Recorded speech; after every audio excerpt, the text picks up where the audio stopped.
let's draw a parallelogram. So we draw a line segment. Let's pick a point somewhere not on the line segment. Now we need to draw a line through this point parallel to this line. I'll connect up A and J,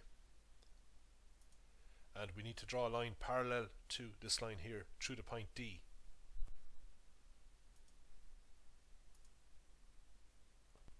So we see that opposite sides of a parallelogram are parallel.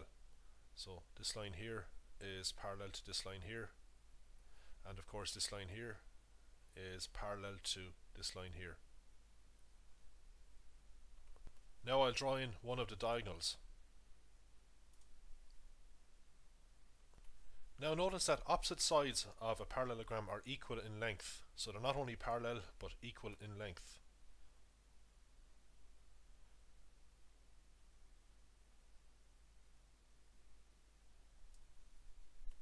Now I'm calling this pair of opposite sides A and B, and this pair here C and D.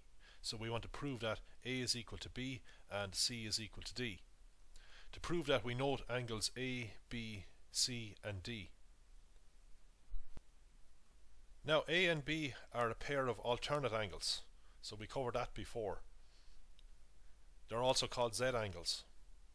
So here's the Z shape that's formed. These lines are parallel, of course, because we're working with a parallelogram, so we know that these angles are equal. Similarly, we have another Z here,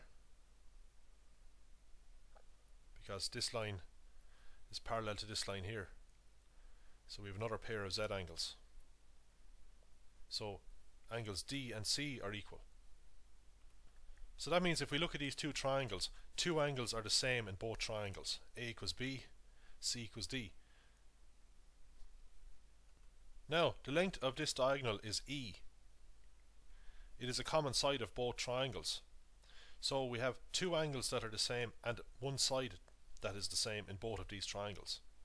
So by angle side angle, two angles on one side, the triangles are congruent. So that means that the two triangles are equal in every way. So the other sides are equal, not just E, the common side. So in particular, it means that the sides opposite the equal angles are equal. So the side opposite A is equal to the side opposite B. The side opposite capital A is small a, the side opposite capital B is small b. So A is equal to B, and we also have that side C is equal to side D. Another thing that's worth noting is that opposite angles of a parallelogram are equal. So here is a pair of opposite angles, D plus B and A plus C. How do we prove that? Well, we know that since the triangles are congruent, we have A equals B and C equals D. Well, what we can do is we can add C equals D onto A equals B. So we can add C onto A to get A plus C, and we can add B onto D to get B plus D. So we're adding the same thing onto both sides of, say, this equation here, C equals D. We're adding A onto the left hand side and we're adding B onto the right hand side, but A is equal to B, so this equation remains balanced. But A plus C is this angle here and B plus D is this angle, so we've got a pair of opposite angles, so they're equal. Now how do we prove that this angle equals this angle up here? Well, to prove that these are equal, we could have drawn in the other diagonal,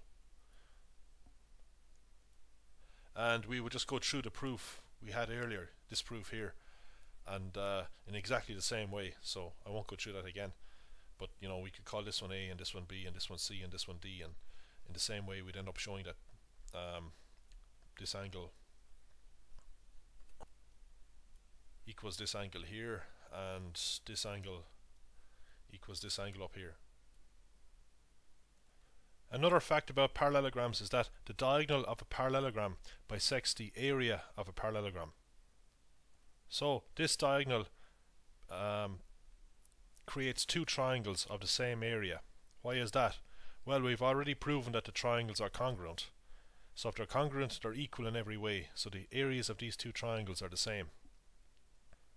Now from a previous video, we know that the area of a parallelogram is got by taking one of the sides of the parallelogram. In this case I'm taking C and multiplying by the perpendicular height.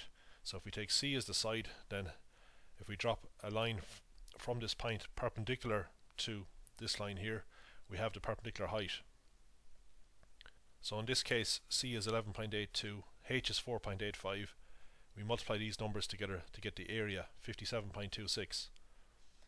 Now sometimes the perpendicular height is outside of the parallelogram, as it is in this picture. So we just have to extend the base and then drop a perpendicular down to this extended base, and that's our H. So H in this case is 4.3.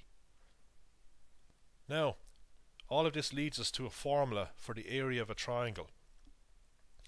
Since the two triangles have the same area and the two areas must add up to the area of the parallelogram, it must be the case that the area of one of the triangles is half the area of the parallelogram. So we have to get half of the base times the height. C is the base here, but of course we could take any side as base. I could have taken this side here as base. Then we would have a different perpendicular height.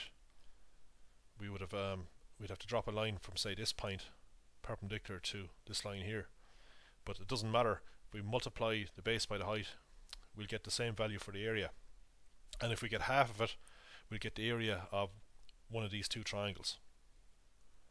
So sometimes we refer to this formula for the area of a triangle as half the base by the perpendicular height. So it just comes from the fact that the diagonal of a parallelogram bisects the area of the parallelogram.